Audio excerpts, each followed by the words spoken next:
I did say that a couple days ago, Joe Biden said something that was quite accurate. It was all about the what, the why he's clueless about, but here's the what. We recognize that cities across the country are experiencing historic spikes in homicides, as the law enforcement can tell you. The violence is hitting black and brown communities the hardest. Homicide is the leading cause of death of black boys and men ages 15 to 34. The leading cause of death. Now, of course, he didn't get to the what. I mean, to the how, to the why. That's the what. The why, of course, is the destruction of the nuclear family. We were talking about Thomas Sowell yesterday. And he said he asked friends, relatives, when you were growing up in the 40s, do you remember hearing gunshots? And he said he talked to somebody who grew up in North Carolina. Do you remember? No. Do you remember? No.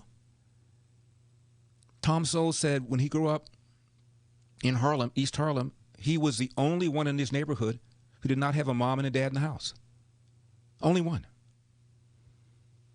Now, when Barack Obama gave his first interview on 60 Minutes, and Michelle Obama was asked whether or not she feared for his safety, because in the event that he were to run for office, would it not be more likely that he would be assassinated? He didn't say it that way, but that's what he was talking about. And here was her answer. This is a tough question to ask, but a number of years ago, Colin Powell was thinking about running for president, and his wife, Alma, really did not want him to run. She was worried about some crazy person with a gun. By the way, for all the people that thought that a black person running for president would cause a spike in crimes, in reported assassination attempts and suspicious activity, the Secret Service testified there was no increase in threats against Obama compared to the previous occupant of the White House. It did not happen. Says something about America, doesn't it? But let's get back to the clip. This is a tough question to ask, but a number of years ago, Colin Powell was thinking about running for president, and his wife, Alma, really did not want him to run. She was worried about some crazy person with a gun. Has that been a factor? I mean, have you talked about that? Is that something that you think about? I don't lose sleep over it because the realities are is that, you know, as a black man, you know, Barack can get shot going to the gas station. Now, do you think she meant that Barack could get shot by somebody from QAnon? Barack could get shot by somebody from the Proud Boys? Barack could get shot by somebody from the Klan? No, she's talking about the minority, numerical minority of thug in the neighborhood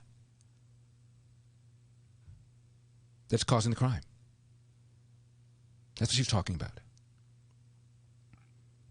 And of course, she grew up, mom, dad. She got on a bus to avoid the local crappy high school so she can go to a better high school. And you know, Obama got shipped back from where he was living with his mom in Indonesia to Hawaii to live with his white maternal grandparents so he can get a better education. Essentially, both of them exercise school choice, something that neither wants for urban black and brown parents, despite the fact that polls show that black and brown parents want choice.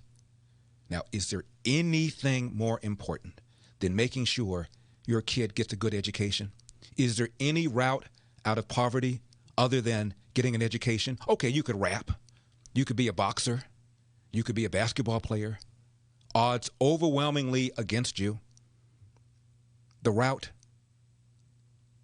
as outlined by both think tanks on the left and right, finish high school, number one, presumably a high school where kids can actually read, write, and compute when they graduate.